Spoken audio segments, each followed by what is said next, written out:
Le nouvel ami de Luc.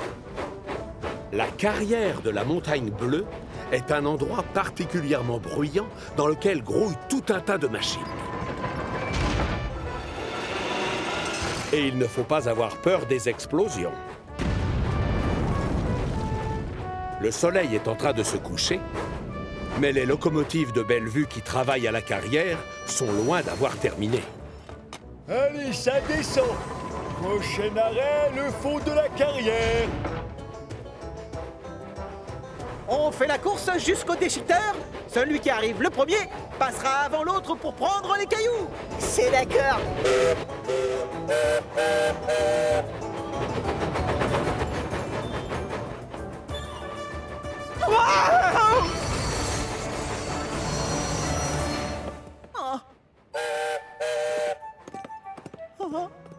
C'est quoi cet animal? Je l'ai mal vu. Il est resté 5 secondes devant moi. Tu ignores, c'est un cerf! Oui, c'est exact. Et un jeune en plus. Il est petit. Peu importe ce que c'est, il n'a rien à faire dans cette carrière. J'ai eu un de ces chocs. Quoi? T'as eu peur? C'est juste un petit animal? Oui, mais il a surgi de nulle part. On arrête de papoter. Il va bientôt faire nuit. Encore un chargement et on a terminé. Oh... Ne t'en fais pas, Luc. On aura un programme bien chargé demain. Il va falloir aller livrer tout ce gravier au château des Elfes. Alors, on a tous intérêt à se reposer. Barnabé a raison. Les petites locomotives de Bellevue suivent son conseil sans broncher et vont s'installer pour la nuit. L'ennui, c'est que Luc est bien trop excité pour aller dormir. Il voudrait déjà être au matin pour aller au château. Et alors que les autres sombrent dans un profond sommeil... Oh, le cerf.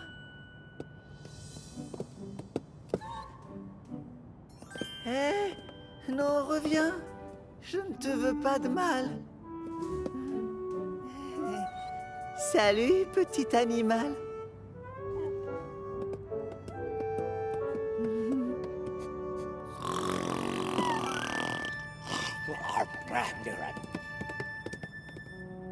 Oh! Luc est triste de voir le jeune cerf partir, mais ce qui le console, c'est qu'il l'a vu de très près, même s'il doute de le revoir un jour. C'est pourquoi, le lendemain, il est surpris de découvrir son nouveau copain endormi dans sa cabine. Tiens, bonjour, petit cerf. Bonjour, Luc. Chut! Fais moins de bruit. Tu vas faire peur à mon jeune copain. Tu dérailles, Luc. La carrière n'est pas un endroit adapté pour les animaux. N'importe quoi. Quand je lui aurai présenté tout le monde et qu'il aura vu à quel point c'est génial d'habiter ici, je te parie qu'il s'y plaira autant que moi. Peut-être. Mais ça m'étonnerait que le chef soit du même avis que toi. Tant pis. Luc est sûr de pouvoir veiller sur son nouvel ami. Et sans décevoir le contrôleur à lunettes.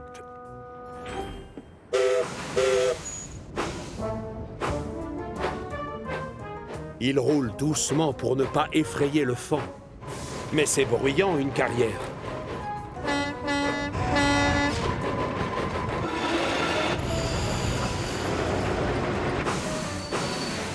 Et le vacarme terrorise le jeune cerf qui se recroqueville dans la cabine de Luc. Soudain, Oh non! le fan saute par-dessus la porte et s'enfuit encore une fois. Ne t'inquiète pas, reviens, voyons. Je l'aime bien, ton nouveau copain, Luc. Il est marrant. Où te caches-tu, l'ami?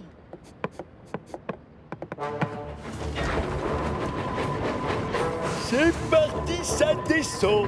Oh! Oh! Oh la ouf! Tu sais, je ne suis pas sûr que la carrière soit un endroit pour lui. À mon avis, c'est peut-être un peu trop bruyant. Tu as raison, Owen.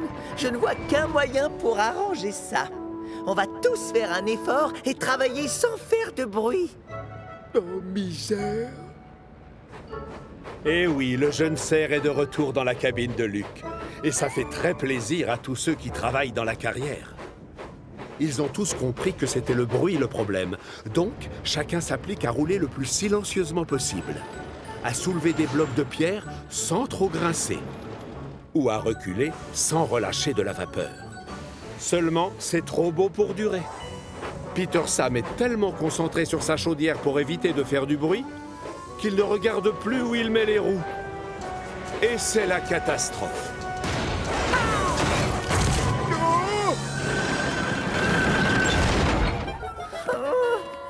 Désolé, Luc, mais ça ne peut pas continuer. C'est impossible de travailler correctement sans faire de bruit. Il a raison, je n'y arrive pas. C'est même plus dur de travailler lentement et en silence que de procéder comme d'habitude. Et en faisant du bruit. Mais on fait peur à mon copain. Écoute, Luc, tu ne peux pas être super efficace et t'occuper de ce jeune cerf. Cette carrière n'est pas un endroit pour lui. Au contraire, moi je veux le garder. Il faut juste lui laisser un peu de temps pour s'adapter. Ayez confiance, et bientôt il se sentira chez lui. Je le sais, j'étais comme lui. Hé, Luc, pourquoi tu ne t'occupes pas de ce chargement qui doit aller au château? Je suis certain que ton ami serait ravi de se dégourdir les pattes dans le parc. Ah, et si je fais cette livraison, ça prouvera que je suis utile. La petite locomotive verte se fait aussitôt atteler au wagon de Barnabé. Puis, il va chercher son nouvel ami. Il redémarre ensuite à toute petite vapeur et s'engage sur la voie de Bellevue qui mène au château des elfes. Le parc qui borde la forteresse n'a rien à voir avec la carrière de la Montagne Bleue. L'air y est pur et frais, ça change. Quant aux couleurs, elles sont gaies et pétillantes. Mais surtout, c'est... Tellement silencieux. Le fan, lui, est au paradis. Plus la petite locomotive s'éloigne de la carrière, plus l'animal a l'air heureux.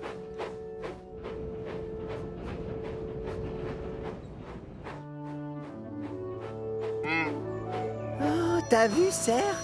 Cet animal te ressemble comme 2 gouttes d'eau. Hé, reviens! Oh, j'ai compris.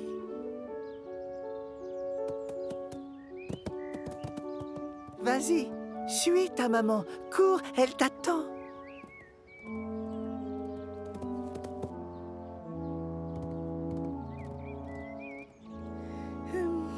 C'est difficile de dire au revoir à un ami, n'est-ce pas, Luc?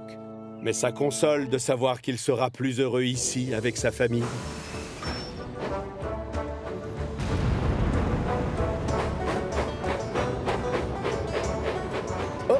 Oh, regardez qui voilà. Content de te revoir. Mais où est passé le jeune cerf? Il a retrouvé sa vraie maison. Dans le parc au château des elfes. Bien joué, Luc. Tu sais quoi? Fais les livraisons et tu le verras très souvent. Il y en a justement une de prévue demain. Alors, si j'étais toi, je me dépêcherais d'emporter des rochers au déchiqueteur. À vos ordres, mon général. Luc sait que son ami est très heureux, et c'est tout ce qui compte à ses yeux. Quant à lui, il n'échangerait pour rien au monde sa place au milieu de ses copains à la carrière de la Montagne Bleue. Faire le plus de bruit possible et être utile et efficace, c'est ça, sa recette du bonheur. La locomotive grue. Il existe plusieurs sortes de grues sur l'île de Chicalor. Des grandes, qui sont fixées au sol et qui restent toujours au même endroit, comme Méric, à la carrière de la Montagne Bleue, ou comme Cranky, sur le port de Brendam. Mais il y a aussi des grues comme Rocky, qui peuvent être déplacées sur les lieux d'un accident, par exemple. Mais on trouve aussi une grue qui peut aller toute seule là où l'on a besoin de ses services. C'est Harvey, la locomotive grue. Quand il faut soulever des caisses assez lourdes, on fait appel à lui et il répond toujours présent. Ce jour-là, Harvey est occupé à décharger des wagons plats sur le port de Brendam, là où travaille Porter, le nouveau que le gros contrôleur vient d'engager. C'est la première fois qu'ils se croisent tous les deux. Et Porter est très intrigué par cette locomotive grue. Salut! Tu dois être très efficace comme locomotive. Ou plutôt, devrais-je dire, tu dois être très efficace comme grue, toi. Je suis une locomotive grue, donc tu dois pouvoir dire les deux, je suppose. Mais alors, dans ce cas, tu dois être doublement efficace. Ravi de te connaître. Moi, je m'appelle Porter. Enchanté, mon nom c'est Harvey. Oh, regarde Ben, c'est Harvey. Je me demande bien ce qu'il fabrique sur le port. Il essaie sûrement d'attraper un poisson, je parie. Il faut que tu mettes ton crochet dans l'eau, Harvey, si tu veux pêcher quelque chose. Ils adorent taquiner ces deux-là. Faut les ignorer, Porter. C'est ce que je fais. Et c'est la catastrophe. Oh, regarde où tu mets tes roues ou achète-toi des lunettes. Pas mal les lunettes. Avec ces dômes, ça fera joli. Le chameau à lunettes.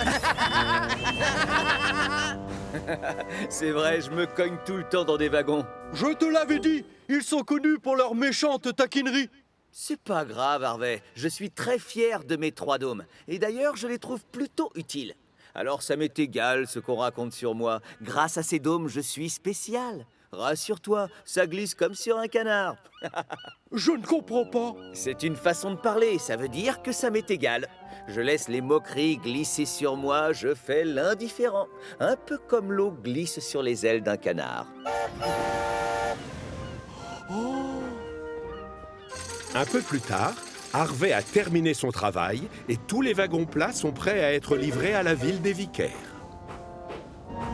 Ça y est, j'ai fini. Les wagons sont prêts à partir, c'est bon. Normalement, c'est Edward qui devait s'occuper de cette livraison. Mais il a pris du retard, alors on va vite devoir lui trouver un remplaçant. Oh, choisissez Bill et Ben. Ils n'ont rien à faire. En fait, on vient de se rappeler qu'on était attendu à la mine d'argile dans très peu de temps. Oh oui, c'est exact. On doit encore faire des tonnes de choses. Tu le croirais pas si on te disait. Pourquoi tu n'emmènes pas ce train, Harvey? Tu n'es pas qu'une grue, tu sais. Tu es aussi comme nous. Oh, je ne suis pas sûr. D'habitude, moi, je ne m'occupe pas des livraisons. Ça m'étonnerait que je sois très doué pour ça. Rassure-toi, tu n'es pas forcé de tirer les wagons. Oh oui, c'est vrai. Tu t'accroches à eux avec ton crochet et ensuite tu les soulèves. Comme un pêcheur. Oui, comme un pêcheur. Souviens-toi des ailes du canard, ignore-les. Oui, je sais, je laisse glisser, voilà. Peut-être que je vais les emmener, ces wagons plats, finalement. Je trouve que c'est une excellente idée. Tout à fait d'accord avec vous. Tiens, voilà le gros contrôleur. Et s'il est là, c'est pour assister à une réunion très importante. Pressons-nous, il est tard. Et comme ça, tu prouveras à tout le monde que tu es une locomotive efficace. Quant à nous, on a du travail.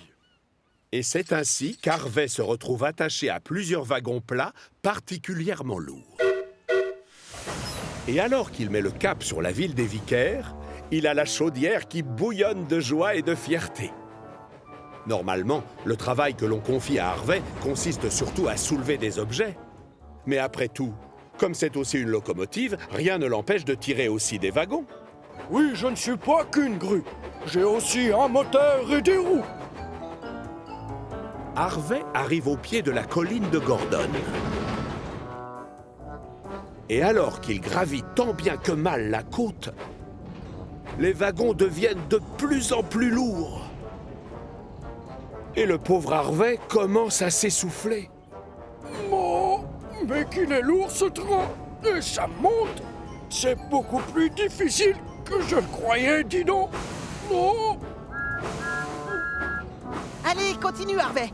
Tu vas y arriver. C'est gentil, Thomas. Ah, oui, je vais réussir.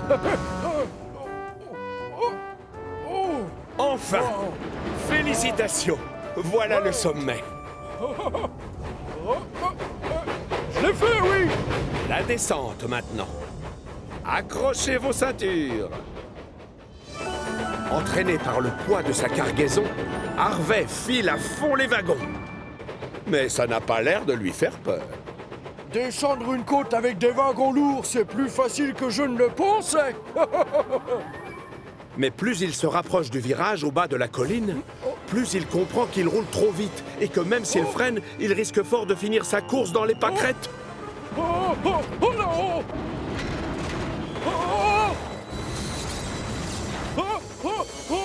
oh!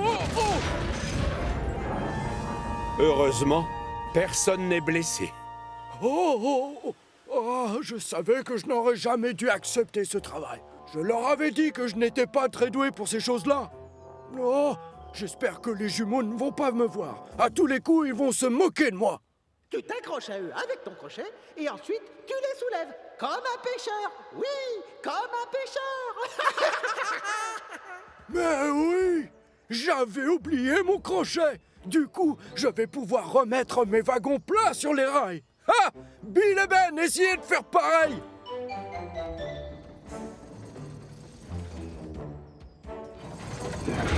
Eh oui, je ne suis pas qu'une locomotive. Je suis aussi une grue. Enfin, qu'est-ce qui s'est passé ici? Rien de très grave, Gordon, je gère. Comme tu le vois, tout est sous contrôle. Ah, alors je te laisse, Harvey.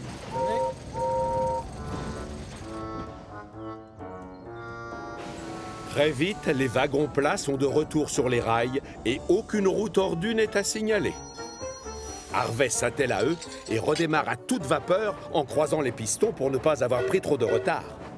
Ce qui compte, c'est que maintenant Harvey sait ce qu'il faut faire quand il arrive sur une colline. Dans les descentes, il commence à freiner dès le début pour contrôler sa vitesse et ne pas prendre trop d'élan avant d'attaquer les virages. Et quand il arrive sur les quais, le gros contrôleur et le directeur du port sortent à peine de leur réunion. La locomotive rouge a juste 2 minutes de retard. Harvey, en livrant dans les temps la cargaison destinée à l'usine de la ville des Vicaires, tu as prouvé à tout le monde qu'une locomotive grue était capable de tirer des wagons. Alors, bravo pour avoir été aussi utile qu'efficace. Oh, merci beaucoup, chef. Chef, il y a un double avantage à posséder un crochet. Avec, je peux aussi aller à la pêche. À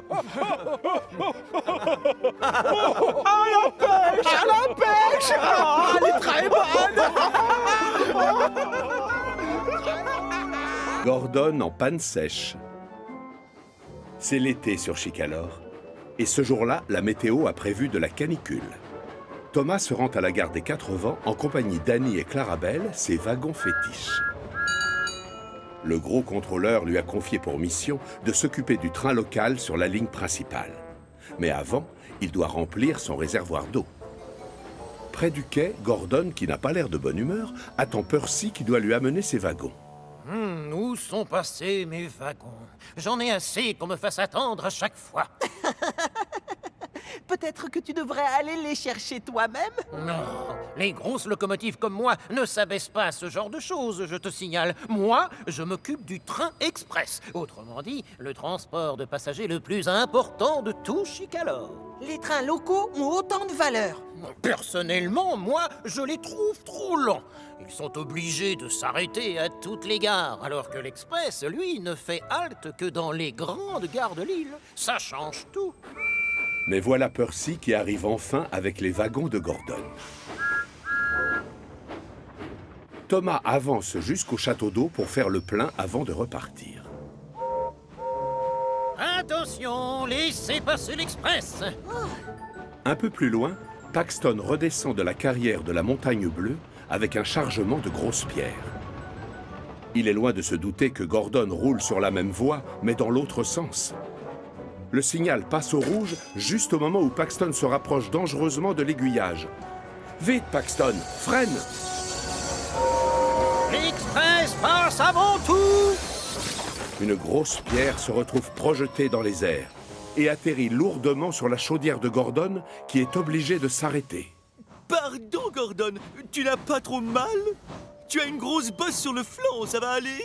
Mais oui, Paxton, je vais bien. On n'abîme pas une belle et grande locomotive telle que moi aussi facilement. Tu devrais quand même aller faire un tour chez Victor. Non, je refuse. Tu sais, je suis pressé. Le train express ne doit pas être en retard. Et hop, le voilà qui repart. Vous connaissez Gordon. Quand il est comme ça, impossible de le faire changer d'avis. Pourtant, 5 minutes plus tard, sa chaudière commence à avoir sérieusement soif. C'est très étrange. Je croyais avoir fait le plein d'eau avant de partir. Il aperçoit alors un château d'eau juste devant. Je ferais bien de m'arrêter là pour faire le plein. Mais les passagers ne sont pas du tout du même avis. Ils ont peur que le train prenne du retard. Du coup, Gordon redémarre à toute vapeur sans remplir son réservoir. Mais quelques mètres plus loin, sa chaudière recommence à avoir soif. Oh, hélas, si je m'arrête tout le temps pour faire le plein, je vais prendre beaucoup de retard. Je dois vite trouver une autre solution. Gordon passe en revue tous les endroits qu'il connaît bien dans cette partie de l'île. Alors, on a les hangars, les 4 vents, Colvert, le puits sec, les marrons, les grillons, un lac... Oh! En passant à côté du lac, il réalise à quel point il est urgent de trouver de l'eau pour sa chaudière. Sinon, il risque de tomber en panne. Je vais penser à autre chose. Mieux vaut continuer. Ceci est le train express. Encore plus loin, Gordon longe cette fois un ruisseau. Et le clapotis de l'eau lui rappelle qu'il risque la panne sèche. Alors, il décide de siffler pour s'obliger à ne plus y penser. Mais quand il aperçoit un autre château d'eau sur le côté, il sait qu'il doit s'arrêter. Derrière, les passagers sont furieux. Ils croyaient avoir choisi un train rapide, pas un escargot. L'ennui, c'est que Gordon a vraiment besoin d'eau. Son réservoir est presque vide. Allez, reprenez vos places. Je vais rouler super vite, d'accord? Accrochez vos ceintures. Gordon arrive sans encombre à la gare du Puits Sec. Il se gare devant le quai pour que les passagers descendent ou montent dans les wagons. Tu as pris beaucoup de retard aujourd'hui, dis donc. Oh, je sais, mais je vais le rattraper tout à l'heure. Tu vas voir.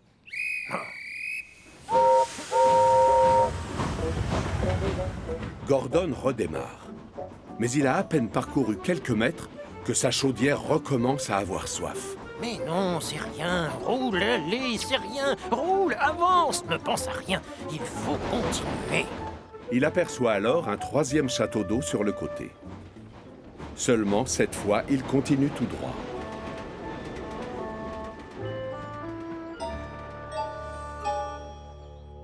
Le prochain train ne s'arrêtera pas en gare. Veuillez vous éloigner de la bordure du quai, s'il vous plaît. L'Express passe avant tout. Gordon puise dans ses réserves pour pouvoir avancer à la même vitesse. Allez, accélère, l'Express passe avant tout. Mais comme il n'a plus suffisamment d'eau pour produire de la vapeur et donc faire tourner son moteur, c'est la panne sèche et il est forcé de s'arrêter en pleine campagne. Au même moment, Thomas roule tranquillement en compagnie d'Annie et de Clarabelle quand il remarque des traces d'eau sur le sol. Alors là, je me demande bien d'où ça vient. Il s'aperçoit que Gordon et l'Express se sont arrêtés au milieu de nulle part. Quel est le problème, Gordon?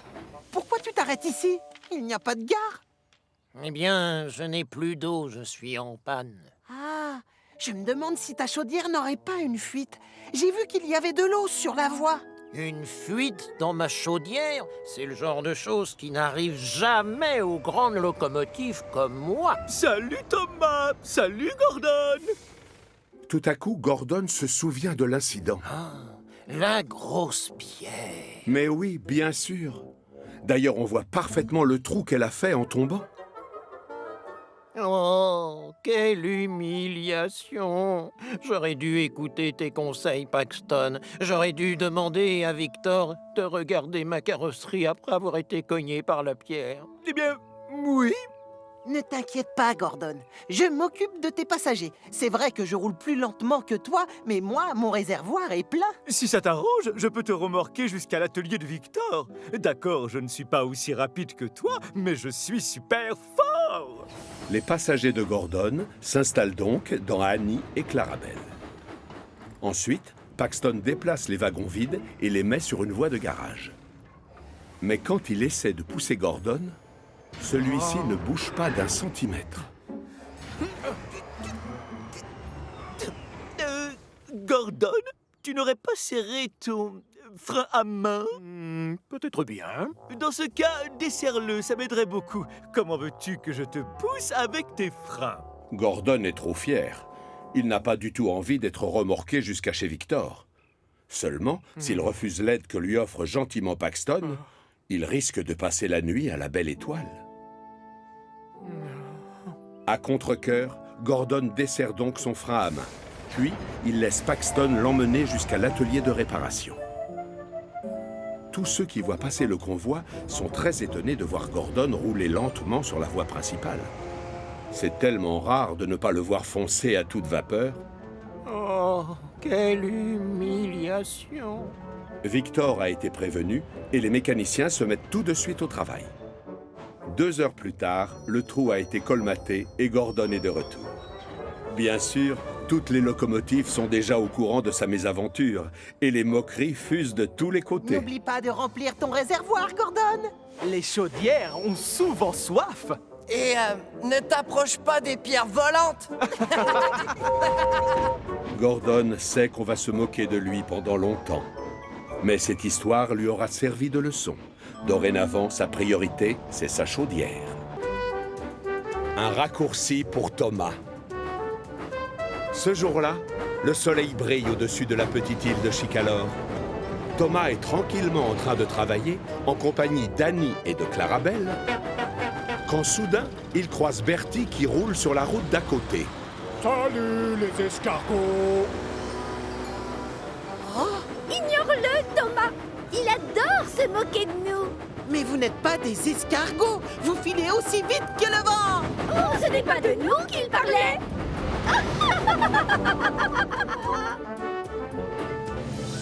Hé, regardez, j'ai 2 minutes d'avance. Sans mon intervention, tu seras arrivé très en retard. Là, tu es injuste. Avec moi, les voyageurs arrivent toujours à la gare à l'heure prévue. Oh, reconnais qu'en ce moment, tu te la coules douce. Ces derniers temps, j'arrive souvent au passage à niveau avant toi. Arrête de dire que je suis lent. On fait la course, je parie que je vais gagner.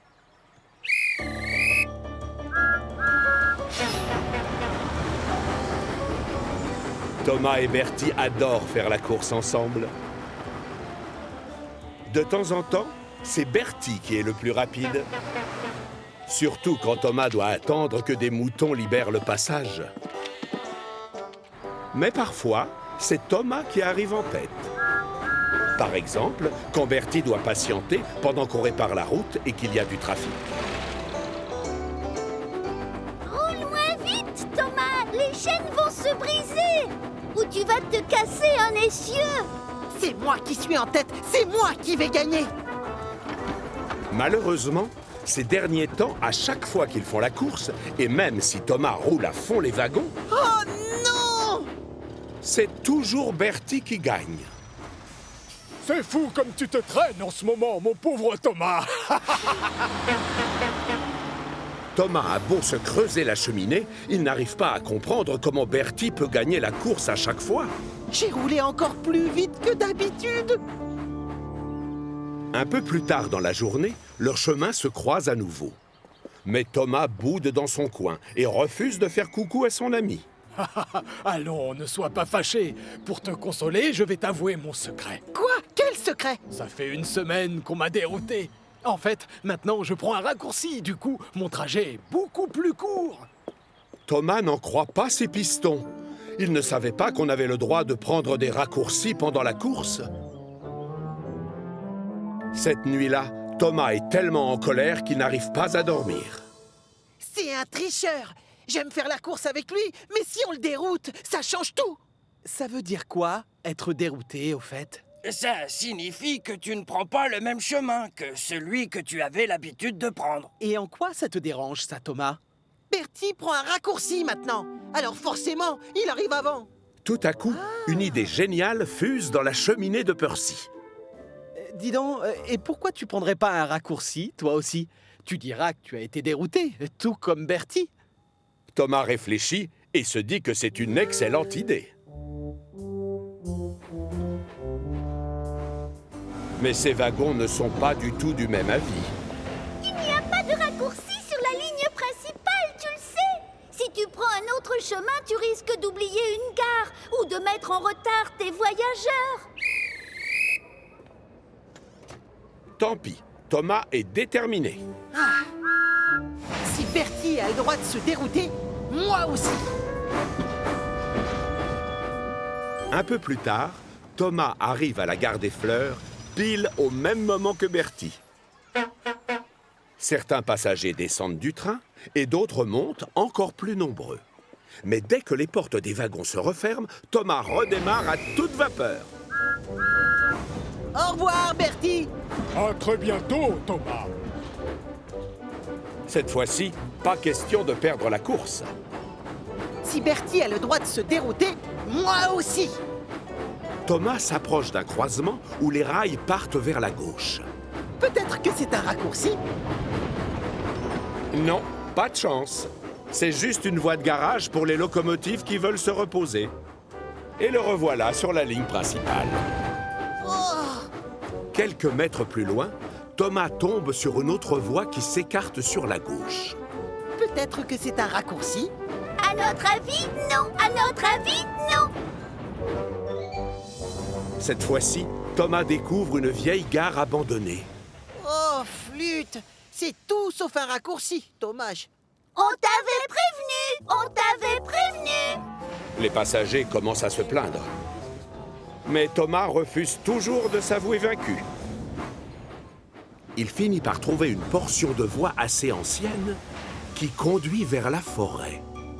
C'est forcément un raccourci, ça. On te dit qu'il n'y en a pas, Thomas. Pendant ce temps-là, Bertie attend Thomas au passage à niveau. D'habitude, il met moins de temps, c'est étrange. À l'intérieur, les passagers se mettent à rouspéter. Du coup, Bertie est obligé de redémarrer. Thomas, lui, avance tant bien que mal à travers la végétation. Derrière, Annie et Clarabelle font la tête. Thomas, s'il te plaît. Tu nous emmènes où déjà? Tout va bien. Ce raccourci doit bien déboucher quelque part. On va vite sortir de cette forêt et ensuite... Thomas percute un butoir qui était caché par des branches et c'est la catastrophe. Oh non! Je ne peux pas reculer. Je suis coincé. Les passagers sont tous très mécontents. Ils comprennent qu'ils n'arriveront jamais à la gare à l'heure prévue. Alors forcément, Thomas se sent coupable. Devinez qui klaxonne? Eh oui, c'est Bertie. Salut, Thomas. À quoi tu joues, je peux savoir? Oh, j'ai simplement essayé de trouver un raccourci, mais j'ai juste réussi à dérailler. À cause de moi, mes passagers vont être en retard. Oh, misère. Mais si ça peut te rendre service, je veux bien m'occuper d'eux. Finalement, les passagers de Thomas trouvent que c'est un excellent arrangement. Mais la locomotive se sent toujours ridicule avec ses roues dans le vide. Et c'est seulement en fin de journée qu'Harvey intervient. D'abord pour déplacer Annie et Clarabelle, et ensuite pour soulever Thomas et le remettre d'aplomb sur les rails.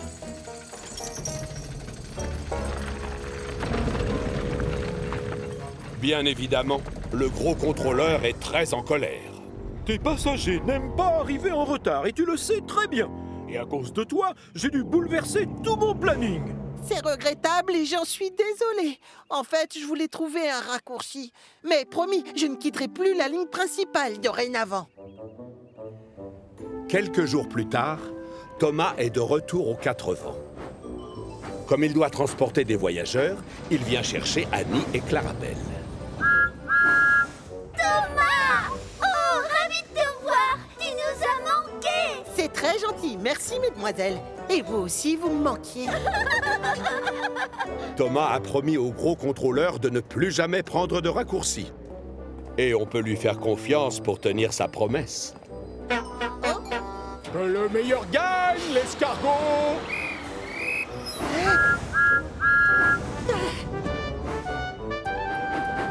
Mais pour autant, ça ne l'empêche pas de faire la course avec Bertie. Et parfois...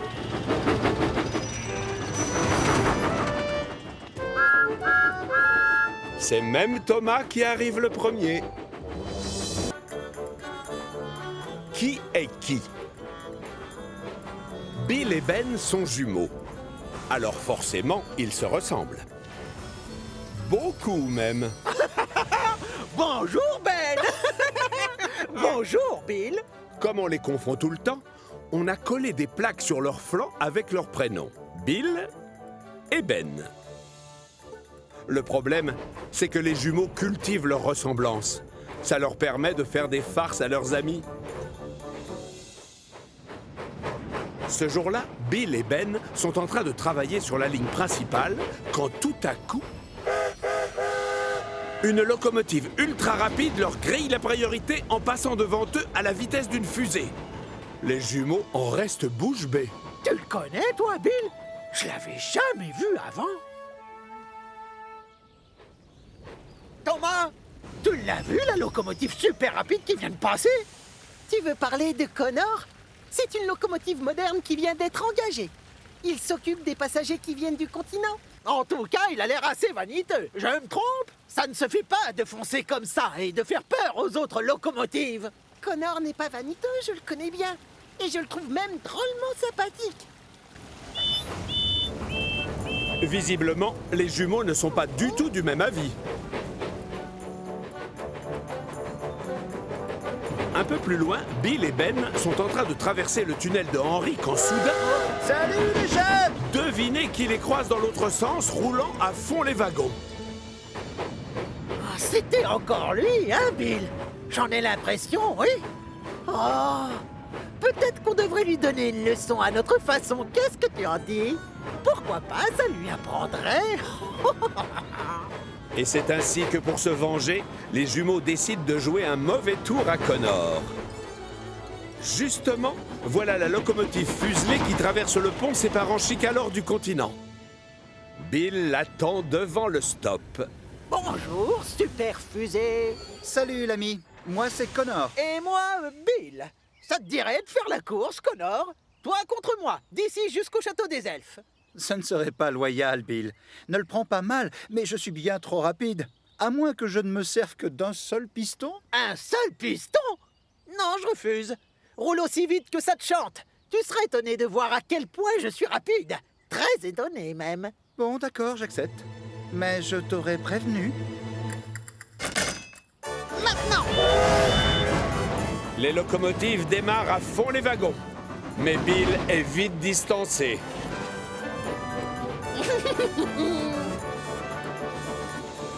Il faut vraiment être idiot quand même. Faire la course avec une machine moderne et surtout ultra rapide comme moi.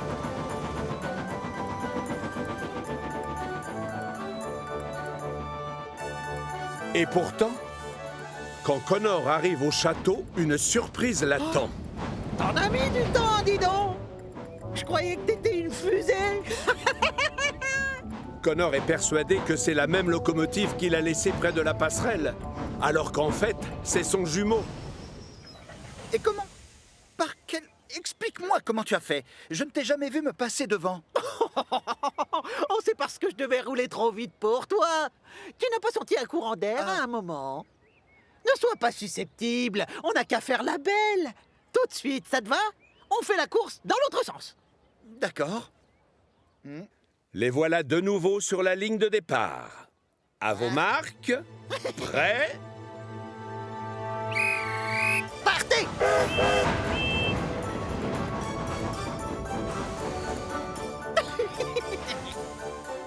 Cette fois-ci, Connor est bien décidé à prendre sa revanche et à gagner.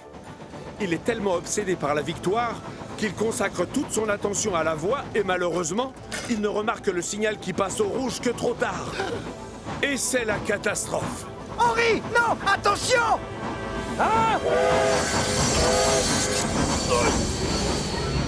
Oh Connor, tu pourrais faire attention où tu roules! Tu as failli me percuter! Le soulagement de Connor est de courte durée. Regardez qui voilà. Il y en a un qui va se faire disputer. Je ne sais pas comment ça se passe sur le continent, mais une chose est sûre, la sécurité est la priorité quand on roule sur mon chemin de fer.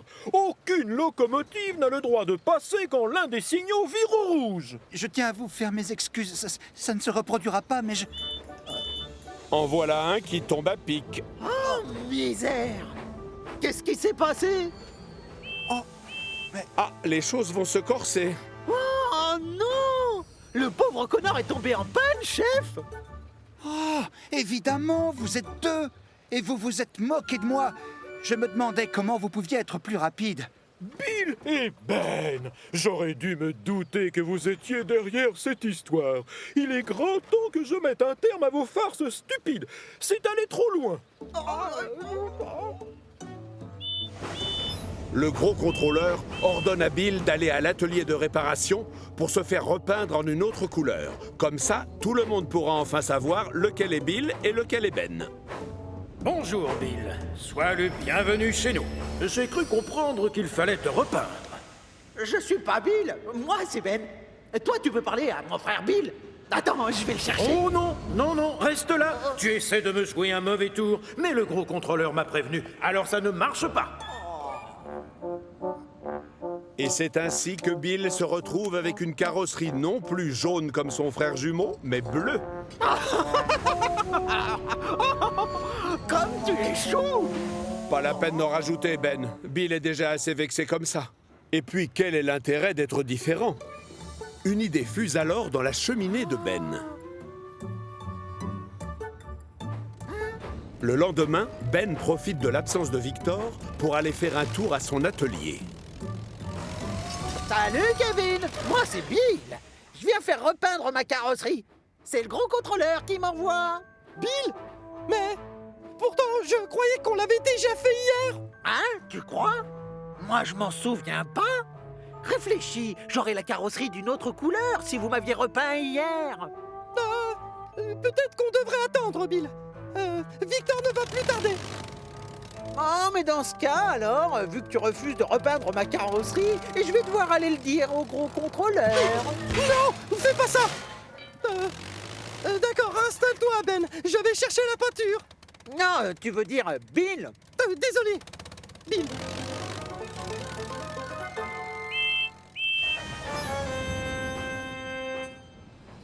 J'adore cette nouvelle couleur. Ça te va bien, le bleu.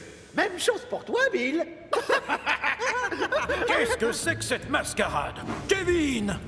Malheureusement, Victor arrive trop tard. Les jumeaux sont redevenus chacun la copie conforme de l'autre. On vous a eu. Au revoir. Désolé, chef. Et alors que les jumeaux prennent le chemin du retour, ils aperçoivent Connor au loin. Oh, regarde, Bill. C'est Connor. Et si on lui proposait de faire la course contre une machine fraîchement repeinte? Bonne idée, Ben. Officiellement, c'est moi qui suis passé du jaune au bleu, je te rappelle.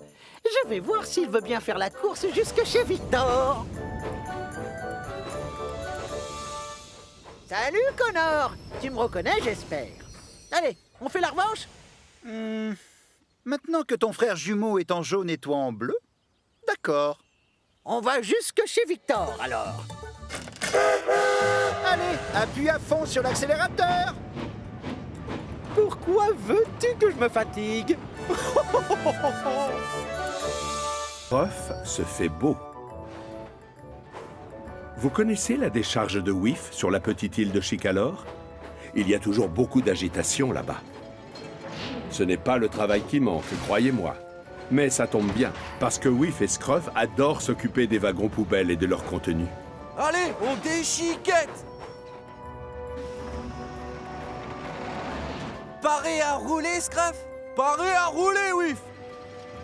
Bon, c'est vrai que c'est plutôt un travail salissant, mais Scruff et Whiff s'en moquent totalement. Ils savent à quel point leur rôle est important sur Chicalor. Et ça leur est bien égal d'avoir une carrosserie couverte de taches. On a un message! Il faut aller chercher des wagons à la gare de triage. C'est bon, je m'en charge, Whiff. Je pars immédiatement! Si Scruff n'accorde aucune importance à son apparence, d'autres locomotives se demandent comment il peut supporter d'avoir tout le temps l'air de sortir d'une poubelle. Misère de misère, comment peut-on rouler dans cet état? Oh, moi je déteste avoir plein de tâches. Si j'étais aussi sale que lui, je resterais dans mon hangar. Eh bien moi, ça me dérange pas, et je me trouve très bien comme je suis. Allez, cap sur la décharge. On a du travail. et vive les déchiqueteurs! À la gare des Quatre Vents, Scruff aperçoit le gros contrôleur sur le quai et s'arrête pour lui faire un petit coucou. Tiens, bonjour monsieur! Oh, misère! Scruff, ta jolie peinture verte s'écaille et tu es rouillé de partout. Peut-être que je devrais aller faire gratter la rouille chez Victor, ce soir. Oh, non, non, non, ce n'est pas suffisant. Il n'existe qu'un seul moyen pour t'en débarrasser. Tu vas devoir repeindre toute ta carrosserie. Quoi? Vous êtes sérieux? Rien qu'à cette idée, Scruff en a des frissons dans la chaudière. Il a horreur de se laver. Alors forcément, cette visite à l'atelier ne le réjouit pas du tout. Tu vas emmener tes wagons à la décharge et ensuite, tu passeras faire un tour chez Victor pour un petit relooking. Pour enlever les taches de rouille, je ne connais rien de mieux. Oh non, quel enfer! Scruff n'a pas d'autre choix que d'obéir. Alors, après avoir laissé les wagons à la décharge, il arrive à contre-cœur à l'atelier. Oh. Bonjour, bienvenue mon ami. Le gros contrôleur pense que t'as besoin d'un petit coup de peinture. Bah, en fait, c'est que je suis... Parfait. On va bien s'occuper de toi et dans 2 ou 3 heures, tu ne te reconnaîtras pas. Salut Scruff! Suis-moi! On va commencer par le ponçage et la pose de l'enduit. Scruff a droit à une toilette complète. Chaque centimètre carré de sa carrosserie est poncé, gratté, enduit, repeint et enfin ciré. Et s'il existe des locomotives qui adorent se faire bichonner, on ne peut pas dire que ce soit le cas de Scruff.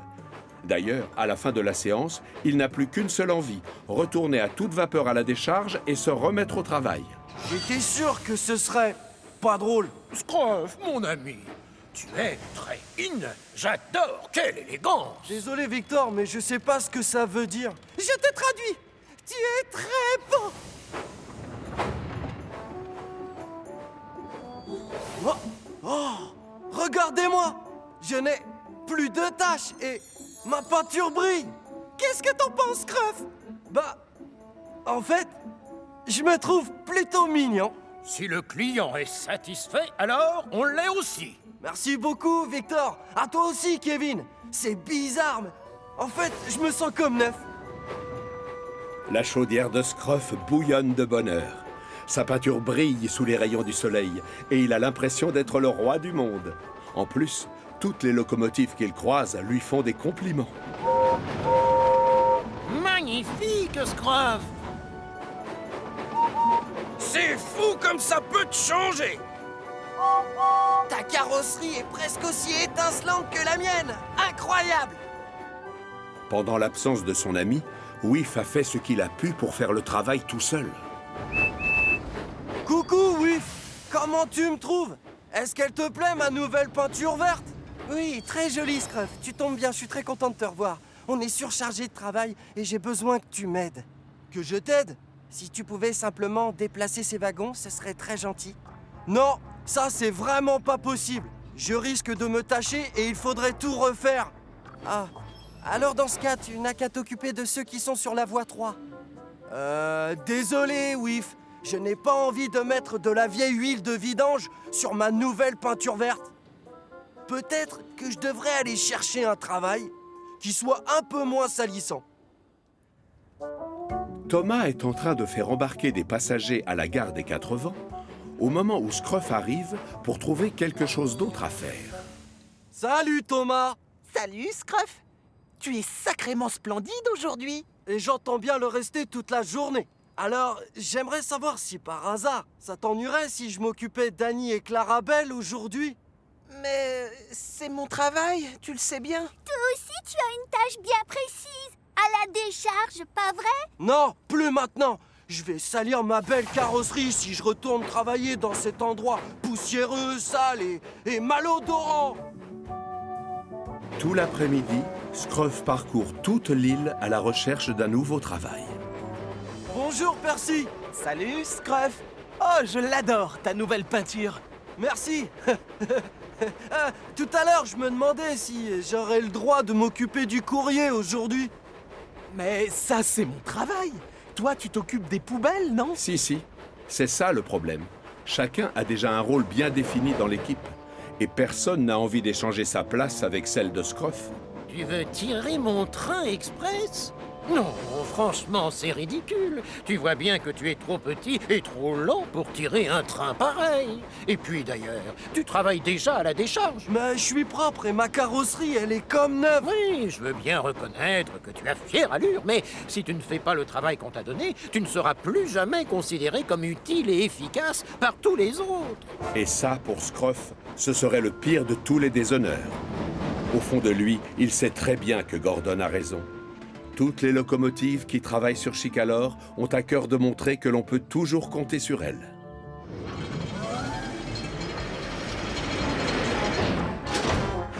Pendant ce temps-là, à la décharge, le pauvre Whiff est totalement débordé. Nom d'une poubelle. Je risque d'avoir des ennuis si le gros contrôleur voit toute cette pagaille. Salut, Whiff. Pas le temps, Scruff. Trop de travail, désolé. Il y a encore plein de wagons qui vont arriver. Bah, dans ce cas, peut-être que je peux t'aider? Non, attention! Ce serait vraiment dommage que tu salisses ta sublime carrosserie. Pas de souci, je vais y aller très doucement. Et c'est la catastrophe. Scruff a parlé trop vite. Scruff! Là-haut! Attention! En plein dans le mille, le pauvre Scruff se retrouve couvert de déchets gluants et qui sentent très mauvais. Non! Ta carrosserie est toute sale, regarde! Moi, c'est pas si grave, Whiff. C'est ce qu'on appelle les risques du métier. Allez, viens! Vive les déchiqueteurs! Évidemment, à deux, le travail est tout de suite plus facile. Et à peine une heure plus tard, chaque wagon poubelle a été entièrement vidé.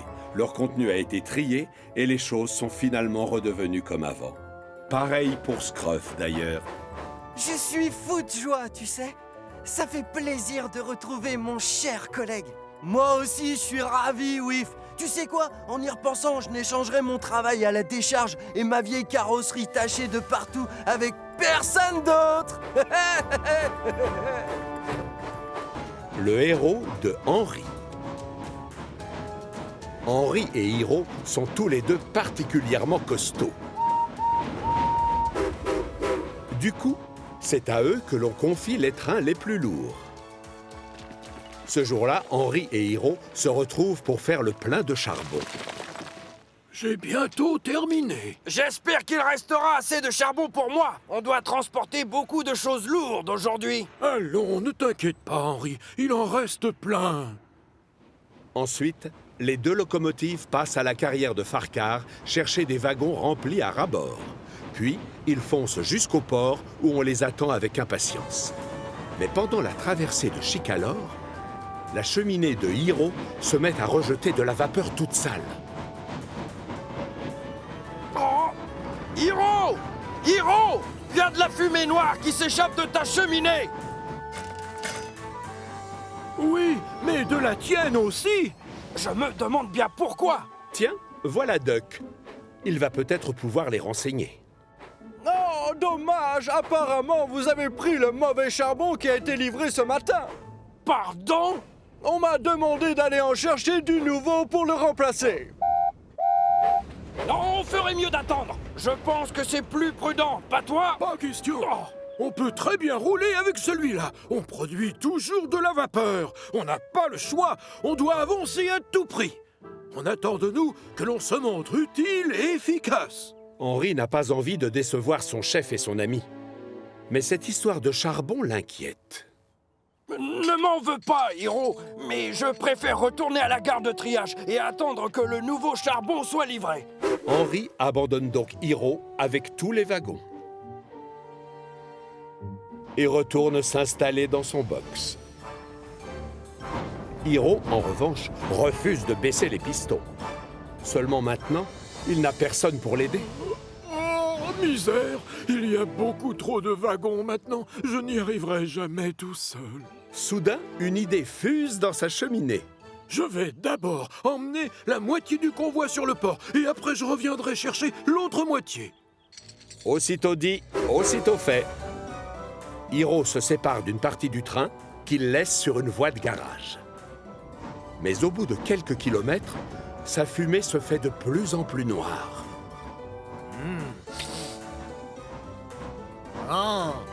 c'est quoi cette odeur épouvantable, hein? Désolé, Gordon, on a dû me donner un charbon qui brûle mal. Eh bien, dans ce cas-là, tu devrais aller faire nettoyer ta chaudière. Non, impossible, pas le temps. Cette livraison est importante et on m'attend.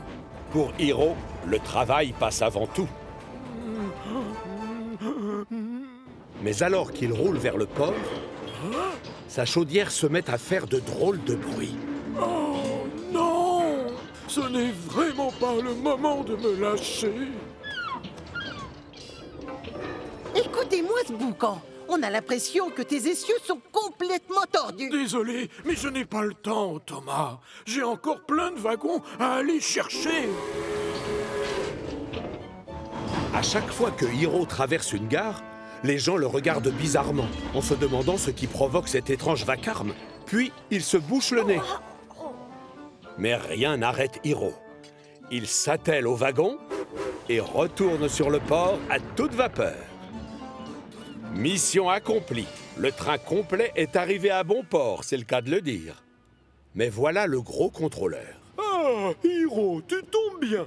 J'aimerais que tu ailles chercher des poutres métalliques à la fonderie pour ce bateau là-bas.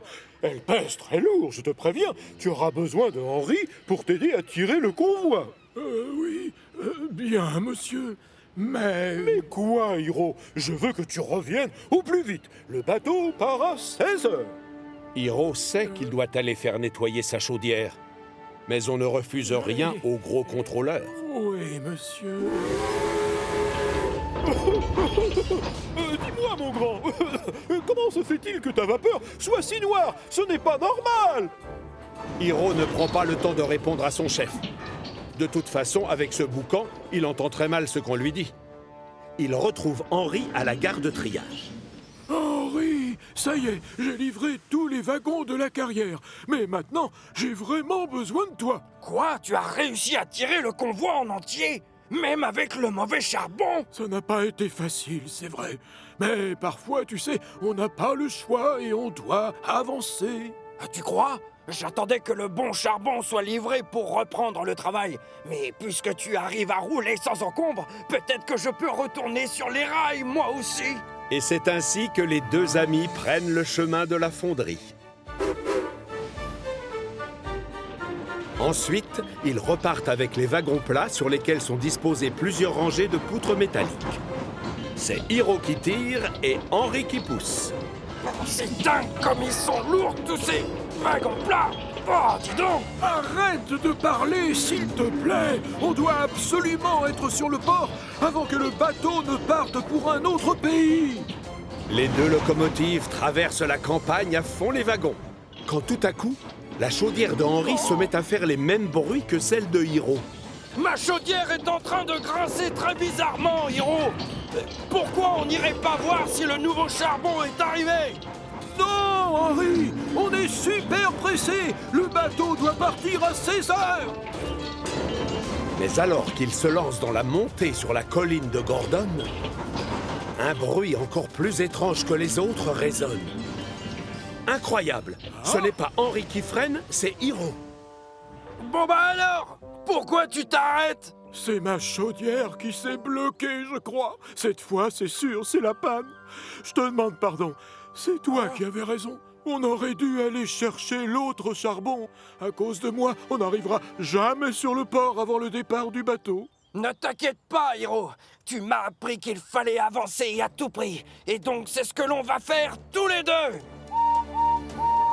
Henry pousse aussi fort que ses pistons le permettent. Et tout doucement, le convoi réussit à se hisser jusqu'au sommet. Henry réussit à faire avancer tous les wagons plats, plus Hiro. Ah, oui, encore, c'est bien. Allez, fonce, bravo! Dans un vacarme épouvantable, Henry appuie à fond sur ses pistons. Ses roues tremblent et ses essieux grincent, mais tant pis. Il est déterminé à aller jusqu'au bout. Sur les quais, les dockers saluent son exploit en poussant des cris de joie et des bravos. Espérons que le gros contrôleur soit aussi d'humeur à les féliciter. Tu es un champion! Tu es revenu juste à temps. Bravo, Hiro! Et en plus, tu as réussi l'exploit de travailler alors que ton train était extrêmement lourd et avec du mauvais charbon. Je vous remercie, chef, et j'avoue que ça n'aurait pas été possible sans Henri. C'est lui qui nous a poussés alors que j'étais en panne. Exact. Mais, Hiro, tu m'as appris que l'on doit rouler même quand ça ne va pas. J'ai suivi ton conseil. En tout cas, mes félicitations à tous les deux. Maintenant, faites-moi plaisir et filez chez Victor pour un bon décrassage. Un peu plus tard, les chaudières des deux amis sont comme neuves et on a rempli leur citerne avec du bon charbon. Plus rien ne les empêche de se remettre au travail. Tu veux que je te dise? Tu avais raison. C'est possible d'avancer quoi qu'il arrive, et même avec du mauvais charbon. Oui, mais c'est plus facile quand on a un bon combustible, non? Allez, viens, on va leur montrer qu'on est efficace, surtout quand on travaille ensemble. Du calme, Kathleen.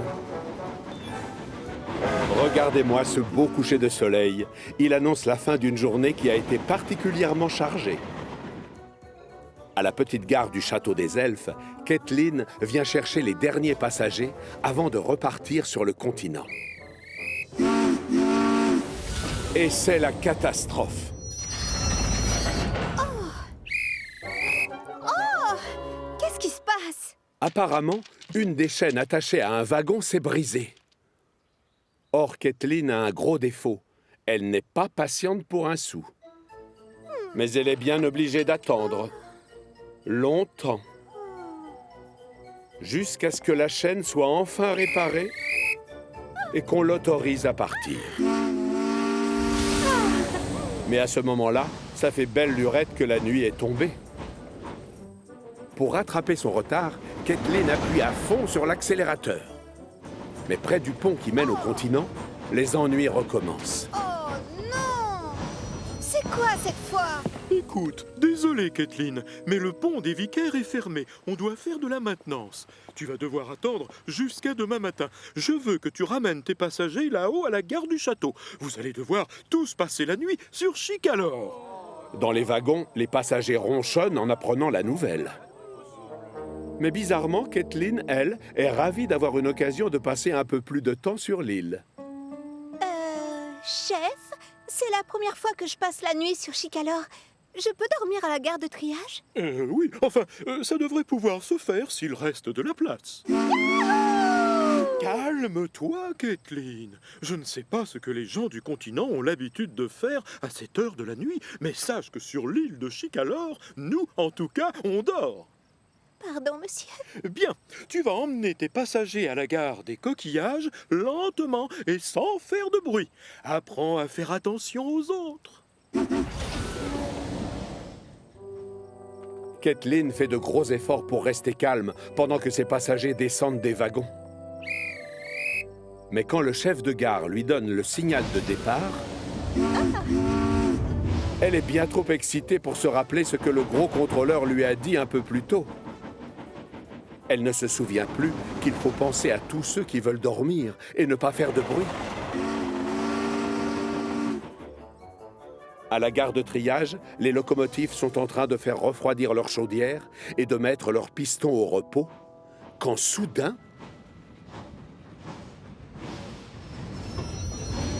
Hey, bonsoir tout le monde! Waouh! Une plaque tournante, ça a l'air d'être super chouette! Youpi! Je confirme, ça l'est! Salut, Gordon! Tu es réveillé? Je le suis maintenant, grâce à toi. Qu'est-ce que tu fabriques ici? Le pont des Vicaires est fermé pour cause de maintenance. Le gros contrôleur a dit que je pouvais dormir chez vous. Je vois. Si tu tiens vraiment à passer la nuit ici, tu vas devoir te calmer un peu et faire moins de bruit. Essaie de refroidir complètement ton moteur et ensuite ferme les yeux comme moi. Oh, pas question! C'est tellement excitant! Toutes les voies sont dégagées et j'ai croisé personne en venant chez vous. Je pourrais rouler super vite! Quoi? Réveille-toi, Gordon! Bonsoir, Kathleen. Qu'est-ce qui t'amène par ici? Elle vient passer la nuit en notre compagnie. Oh! Pourquoi tu ne t'installes pas dans mon box? Je te le prête. Comme ça, tu feras dodo entre Gordon et Thomas. Oh, waouh! Merci, Percy. De rien, ça me fait plaisir. Bonne nuit. C'est gentil de la part de Percy de me laisser m'installer ici, dans ce beau hangar. Une seconde. Pendant que je dors là, il fait quoi, Percy? Oh, lui, il travaille pour la poste la nuit. Et comme ça, les gens lisent leurs lettres au petit déjeuner. Vraiment? Oh, ça a l'air passionnant. Avec de la chance, il te laissera peut-être distribuer le courrier à sa place. Oh, quelle bonne idée, Gordon!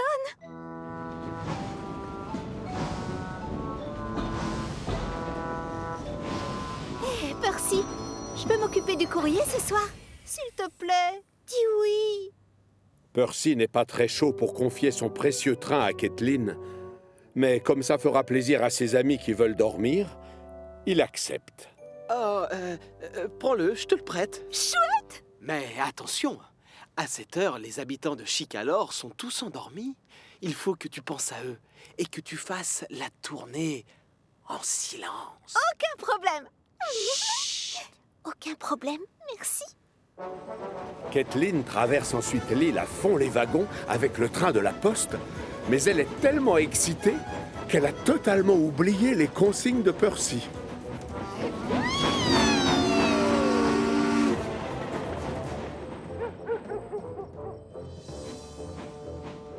Percy! Hé, Percy! Calme-toi un peu, Kathleen. Désolée, pardon. Ça y est, j'ai distribué le courrier. C'est bon. C'était tellement génial! Tu ne peux pas t'arrêter de hurler parce que je craque. S'il te reste encore quelques litres d'essence, pourquoi tu ne t'occuperais pas du hareng volant? Les pêcheurs doivent livrer leurs poissons frais au marché. Oh, ça c'est une super idée, Henri. Mais attention, ici les gens dorment la nuit. Alors pense à eux en roulant. Reste calme et ne fais pas trop de bruit surtout. Peine perdue. Kathleen est toujours très excitée. C'est la première fois qu'elle fait une nuit blanche. Pas question de ralentir pour aller livrer les poissons au marché. D'ailleurs, Kathleen a déjà oublié ce qu'Henri lui a dit un peu plus tôt. Et quand elle arrive sur la côte et assiste au lever du soleil, elle a du mal à contenir sa joie. C'est le matin! Bonjour à tous! Mais quand Kathleen est de retour à la gare de triage, la fatigue commence à se faire sentir. Tiens, bonjour Kathleen. Oh, bonjour Thomas et bonjour à tous les autres. Kathleen est enfin prête à se reposer quand soudain le gros contrôleur arrive. Et ça risque de barder. Percy, mais enfin, qu'est-ce qui t'a pris cette nuit? Tu as roulé aussi vite qu'une fusée et tu as joué avec ton sifflet. Et toi, Henri, je ne te félicite pas. Tu as fait peur aux animaux du zoo.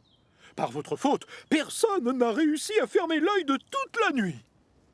Mais monsieur, c'est pas moi qui suis allé livrer les poissons des pêcheurs. Et moi, je n'ai pas touché au sac de courrier. Mais alors, dites-moi, qui est-ce? En fait, c'est moi, chef. Toi, Kathleen? Mais je t'avais demandé de ne pas faire de bruit et aussi de faire attention aux autres. Oui, je sais.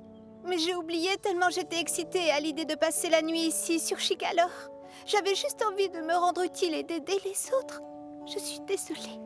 Ah, je vois. Eh bien, tu apprendras que tu n'es pas la seule à avoir passé une nuit blanche. Le pont-levis a été réparé et tu as des passagers qui t'attendent.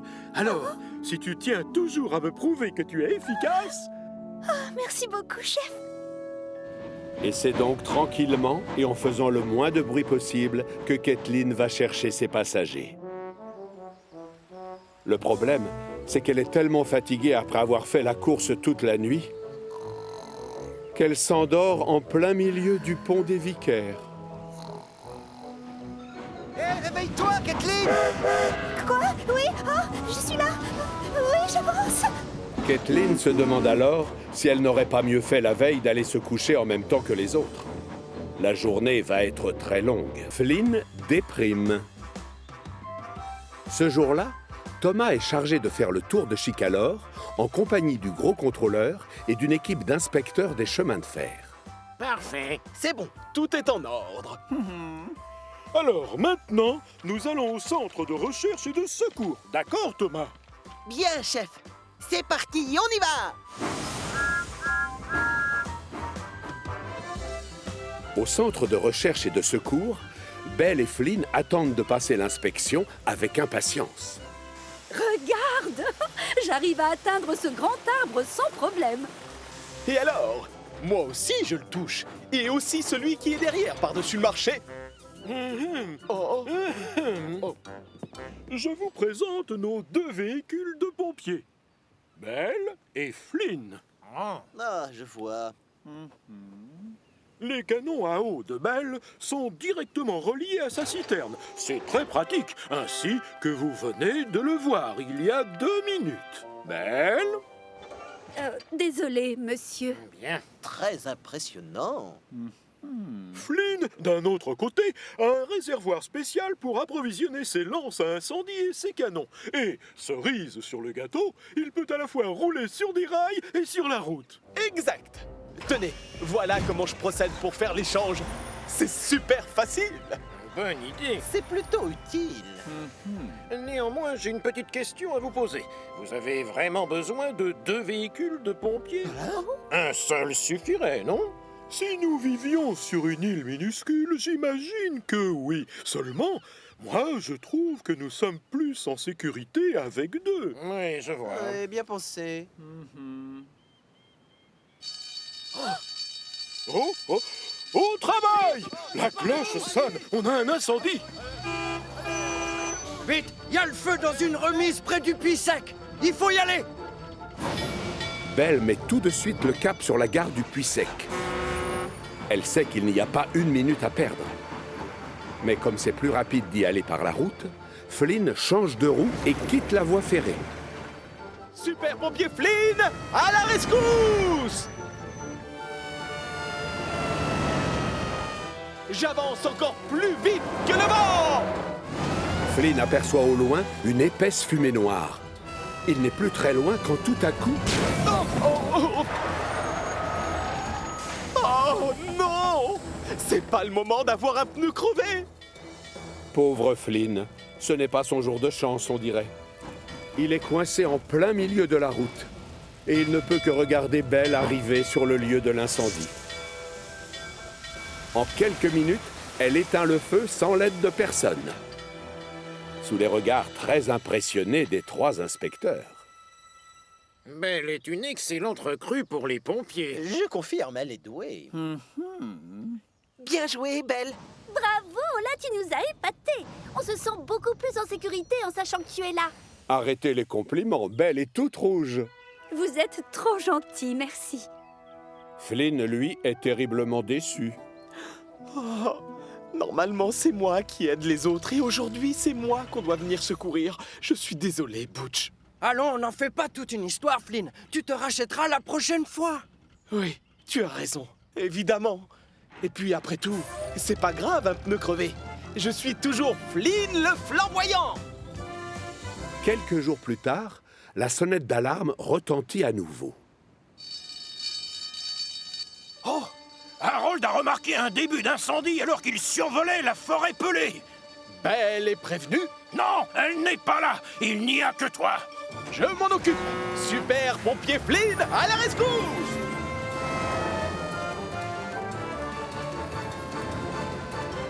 Cette fois-ci, Flynn décide de rester sur les rails. Comme ça, au moins, il est sûr de ne pas crever un de ses pneus. Je ne m'arrête pas, Thomas. J'ai un incendie à éteindre. Flynn aperçoit au loin un filet de fumée noire. Le feu n'a pas l'air d'être très important. À vrai dire, on dirait plus de la vapeur que de la fumée. Oh! Tiens, salut, Flynn. Belle? Si je comprends bien, tu as déjà éteint le feu. Mais enfin, tu aurais dû m'attendre. Je t'aurais donné un coup de roue. Mais un feu, ça n'attend pas, Flynn. Tu le sais bien, quand il y a une urgence, on doit intervenir. Même si elle a raison, Flynn est très déçu. Ce n'est pas grave, tu sais. C'était un tout petit feu de rien du tout. Non, la vérité, c'est que tu t'es très bien passé de mon aide. Je t'ai vu, tu t'es débrouillé comme un chef. Peut-être que l'inspecteur a raison, tu sais. Oh, peut-être que le gros contrôleur n'a pas besoin de 2 véhicules de pompiers sur sa ligne. Quelques jours plus tard, Thomas vient exprès voir Flynn pour lui annoncer une grande nouvelle. Et voilà, il va y avoir un grand spectacle de feux d'artifice ce soir, là-haut au château des elfes. Et donc le chef a demandé que ce soit toi qui sois de garde au cas où il y aurait un incendie. Tu devrais demander à Belle. Belle est la championne des feux. Et en plus, elle n'a pas besoin d'aide. Pas question, le gros contrôleur te veut toi. Et après tout, c'est toi, Flynn, le flamboyant. Mais le gros contrôleur n'a pas besoin de 2 véhicules de pompiers. Thomas va donc proposer le travail à Belle à la place. Un peu plus tard, ce même soir, il emmène les visiteurs au château des elfes pour assister au feu d'artifice. Belle est à son poste, prête à intervenir en cas d'incendie. Flynn, en revanche, est introuvable. Il a préféré rester dans son hangar près du centre de recherche et de secours. Et le pauvre a le cœur gros.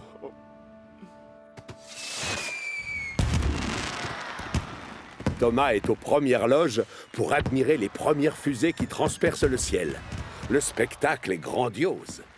Vite, passez-moi, je surchauffe. Tu plaisantes, c'est plutôt les fusées qui font des étincelles.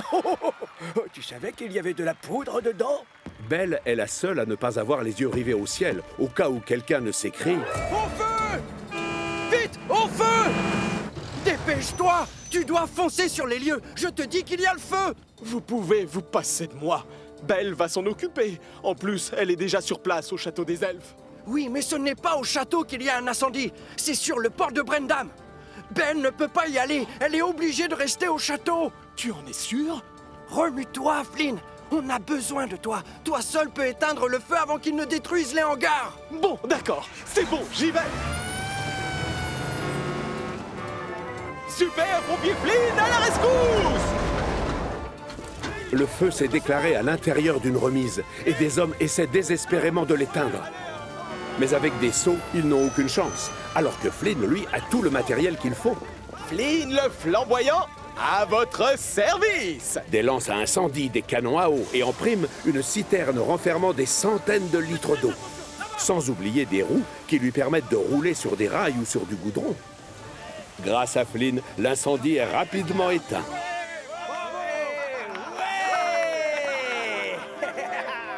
Et c'est avec le sentiment du devoir accompli que notre super pompier rentre chez lui. Pendant ce temps-là, au château des elfes, Belle s'assure toujours du bon déroulement du spectacle. Sur le chemin du retour, Flynn aperçoit les fusées qui explosent au-dessus de lui. Et ça le rassure de savoir que Belle monte la garde au château. Finalement, le gros contrôleur a raison quand il dit qu'on n'est pas trop de 2 pour assurer la sécurité de notre belle Chicalor. Absolument. Grâce à Flynn et à Belle, les habitants de Chicalor ne craignent plus les incendies. Winston en roue libre. Sur Chicalor, s'il y a bien une chose sur laquelle tout le monde est d'accord, c'est que pour des raisons de sécurité, il faut s'assurer régulièrement que les voies sont en excellent état. Malgré tout, il peut arriver que les rails s'abîment. Dans ce cas-là, ça devient plus difficile de rouler dessus. Ah, bon sang de charbon! J'ai rarement été ballotté comme ça depuis que je travaille ici. Oh. Sacré nom d'une banquette! Mes paquets sont en train d'être secoués comme s'ils étaient dans une machine à laver! Au même moment, Thomas est en train d'emmener le gros contrôleur et sa famille faire un tour au château des elfes. Quand tout à coup, les rails lui réservent une très mauvaise surprise. Oh! Oh! Oh! Thomas! Freine! Arrête-toi! Voilà, passez-moi, je surchauffe! Oh, misère! Cette portion de voie doit vraiment être réparée le plus vite possible. Redémarre, Thomas, mais roule très lentement.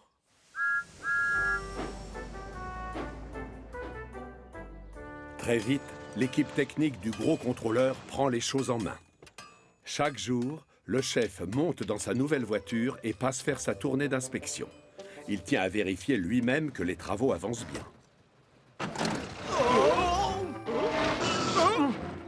Désolé, Winston. Visiblement, le gros contrôleur n'a pas fait de progrès en conduite. Oh, ce n'est pas grave, monsieur. Il faut se ménager. On a tout notre temps. Au retour, le gros contrôleur éprouve les pires difficultés à passer les vitesses, mais Winston fait preuve d'une grande patience. On n'est pas pressé. Oh, moi... Seulement, quand une locomotive passe à côté d'eux, les moqueries et les remarques méchantes fusent. Tiens, voilà notre ami Bancal, ça va? Freine, avance, avance, freine. Décide-toi une bonne fois, Winston. Le lendemain, le gros contrôleur revient au même endroit avec Winston pour s'assurer que les travaux ont bien avancé. Vérifiez que le frein est bien serré, s'il vous plaît. Ah, oh, exact. C'est amusant que tu en parles. J'allais le faire, justement. La vérité, c'est que le gros contrôleur oublie toujours de serrer le frein à main avant de sortir de la voiture. Alors forcément, Winston est obligé de le lui rappeler à chaque fois. Ça n'a pas l'air d'aller, Winston? Qu'est-ce qui se passe? Oh, c'est juste le gros contrôleur. Ah, il n'est pas très doué pour conduire une voiture. Oui, mais c'est normal. Il faut bien qu'il apprenne. Ce serait bien qu'il le fasse plus rapidement, alors. Ah, de temps en temps, j'en arriverais presque à souhaiter pouvoir rouler sans personne. Arrête de dire des bêtises, Winston. Tu as besoin d'un conducteur. Allez, en route, Winston. Au revoir, Percy. Au revoir, monsieur.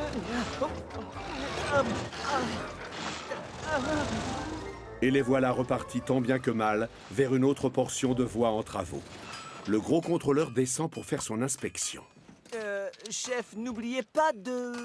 Seulement cette fois, Winston décide de ne pas lui faire remarquer qu'il n'a pas serré le frein à main. Et sans rien pour bloquer ses roues, la voiture avance sans un bruit. Comme mes freins sont desserrés, j'ai enfin la chance de rouler sans aucune aide. Wouhou! C'est la belle vie! Winston! Plus vite! Plus vite! Winston! Reviens ici tout de suite! Thomas! Stop! Arrête-toi! Je veux que tu suives cette voiture, d'accord? Passez-moi, je surchauffe. Allez, fonce!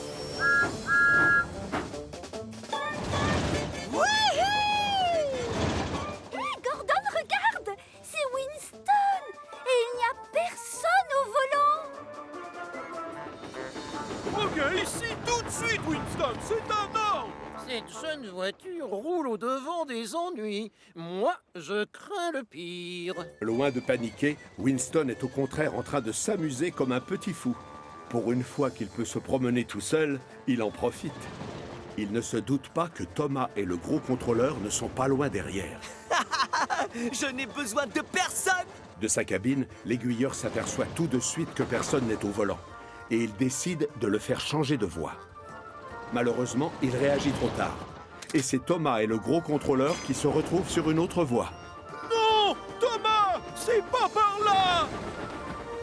L'aiguilleur prévient aussitôt ses collègues par téléphone. Je le vois! Il est là! Accélère, je t'en supplie, Thomas! Plus vite! Le second aiguilleur apprend ce qui se passe et reçoit des consignes. Il fait tout de suite repasser Thomas sur la voie principale.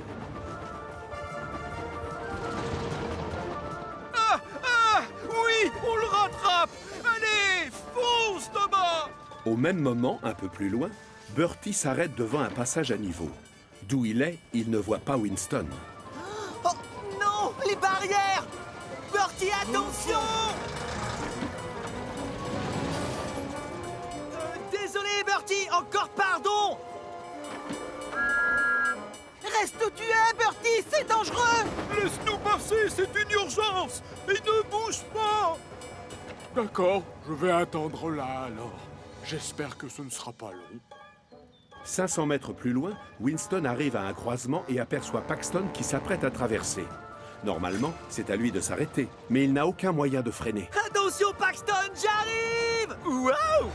Paxton appuie à fond sur ses freins et s'arrête juste à temps pour éviter l'accident. Ah! J'aimerais bien savoir pourquoi il est si pressé. Cette promenade ne m'amuse plus du tout. Je serais rassuré si je pouvais rouler moins vite. Mais je ne contrôle pas les manettes. Si seulement il y avait quelqu'un au volant. Winston file à toute vitesse vers la gare de triage. Et bien sûr, c'est la catastrophe.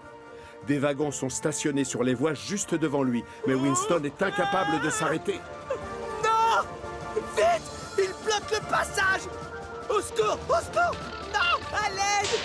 Vite! Ça alors, qu'est-ce qui m'arrive?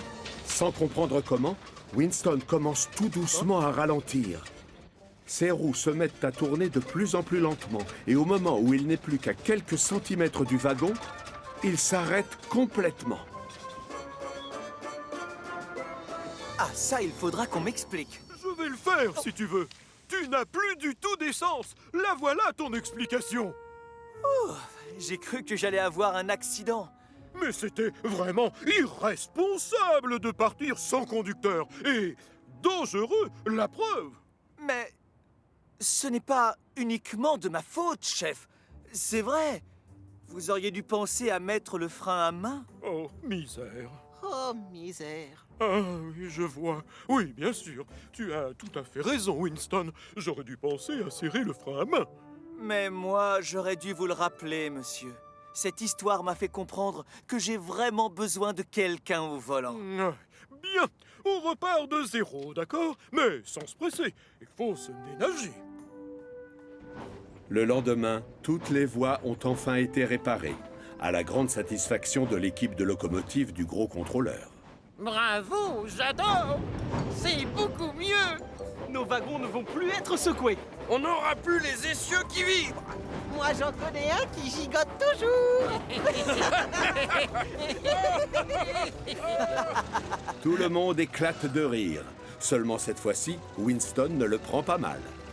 La seule chose qui lui importe, c'est de savoir que le gros contrôleur est bien assis derrière le volant. Et tant pis s'il n'a pas le pied léger sur la pédale de frein.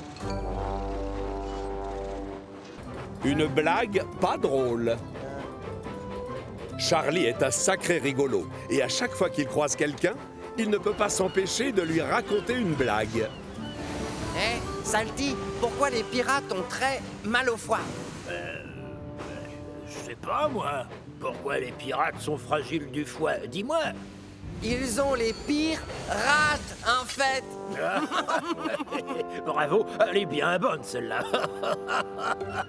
Sur l'île, tout le monde n'est pas fan des blagues de Charlie, mais parfois elles sont tellement drôles qu'on ne peut pas s'empêcher de rigoler.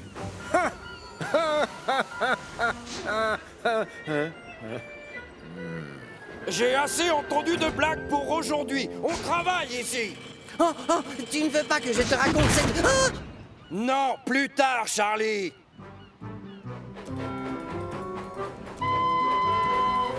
Hé, Thomas, qu'est-ce qui est rose et gris et qui a 4 pattes? J'en ai aucune idée. Qu'est-ce qui est rose et gris et qui a 4 pattes? Un éléphant qui tire la langue, évidemment. Elle est excellente! Oh, très drôle, Charlie. Oh, Percy, Charlie a une super devinette avec un éléphant. Oh, mais j'en connais plein d'autres. Qu'est-ce qui fait clamp, clamp, clamp, squish? Clamp, clamp, clamp, squish. J'en sais rien. Qu'est-ce qui fait ce bruit? Clamp, clamp, clamp, squish? Un éléphant avec une chaussure pleine d'eau.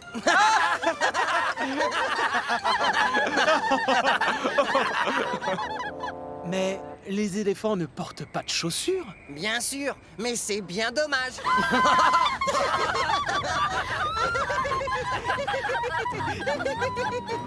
Ce jour-là, Charlie est en route pour aller chercher des wagons, quand tout à coup, il remarque quelque chose de tellement extraordinaire qu'il n'en croit pas ses yeux.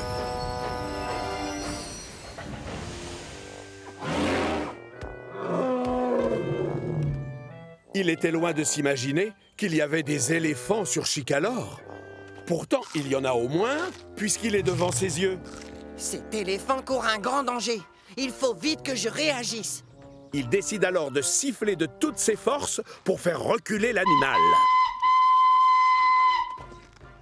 Mais celui-ci ne bouge pas d'un centimètre. Je vais aller chercher de l'aide.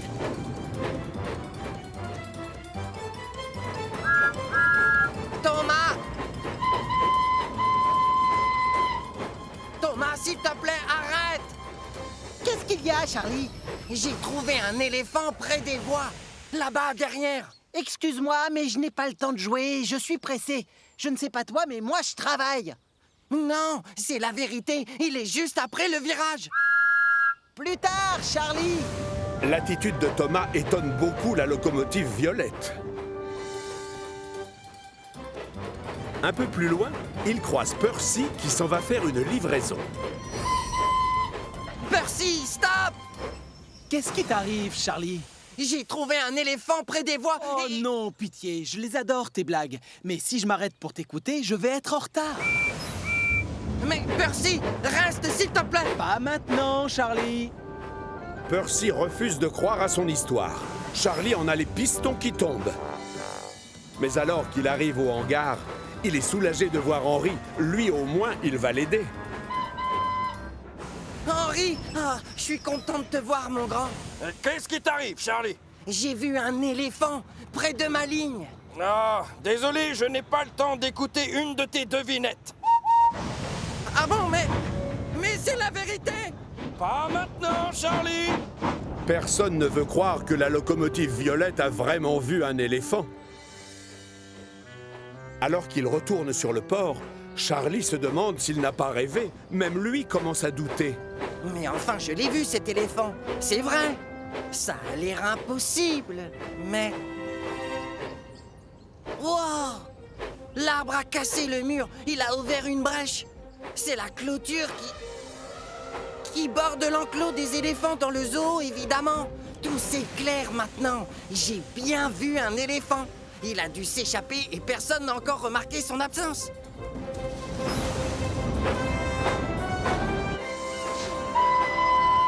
Écoutez-moi, les amis. Il y a un éléphant dans la nature. Un éléphant? Où ça? Non, pas de panique, Cranky. Je le connais bien, c'est encore une de ses blagues. Charlie commence à en avoir ras la cheminée de ne pas être pris au sérieux. Il part donc chercher de l'aide ailleurs. Reviens, Charlie. Tu nous fais la tête?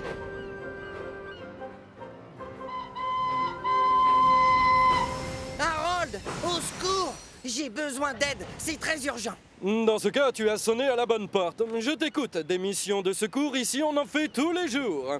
L'ennui, c'est que personne me prend au sérieux. Et pourtant, il y a bien un éléphant près des voies. Un vrai éléphant? Tu en es certain? Je te le dis, il a dû s'échapper de son enclos, j'ai trouvé une brèche. Tu as raison, Charlie. C'est bien une urgence et il faut intervenir. Je vais te suivre. Tu vas me montrer où il est.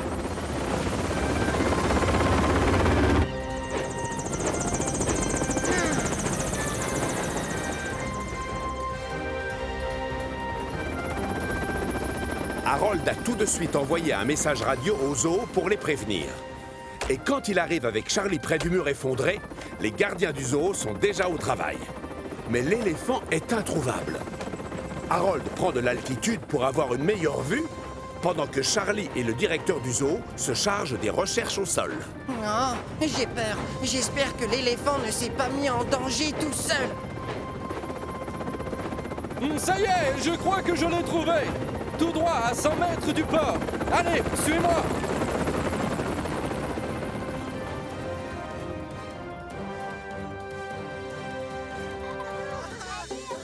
Vous connaissez beaucoup d'enfants, vous, qui ont la chance de voir un éléphant de près? Eh bien, sur Chicalor, ce genre de miracle se produit souvent. Voilà la cavalerie qui arrive. Charlie a pensé à prendre un wagon spécial pour le transport des gros animaux. L'éléphant doit retourner au zoo dans son enclos. Il y sera bien plus en sécurité. Le soigneur le guide gentiment pour le faire monter dans le wagon. C'est bon, Charlie, il est dedans.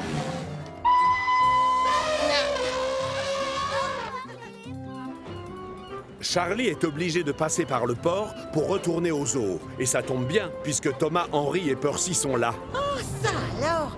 Finalement, Charlie ne racontait pas d'histoire quand il nous a parlé de l'éléphant. Bah ça! Oh non, pitié, arrêtez avec ces blagues sur les pachydermes.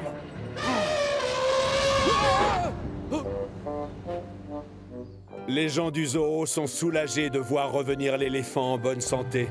Ils étaient tellement inquiets. Bien joué, Charlie. Félicitations, c'est toi qui l'as retrouvé. Tu t'es montré utile et très efficace aujourd'hui. C'est sûr, Charlie a retenu la leçon. Il a découvert que personne ne vous prend au sérieux si vous plaisantez tout le temps. Il décide donc de ne plus jamais raconter de blagues. Enfin, quand je dis jamais, j'exagère. Hein, Salty, que prend un éléphant pour voler? J'en sais rien, Charlie. Ça prend quoi, un éléphant pour voler? Un jumbo jet. Un jumbo jet. Ah, très drôle cette blague. Les éléphants. Ah.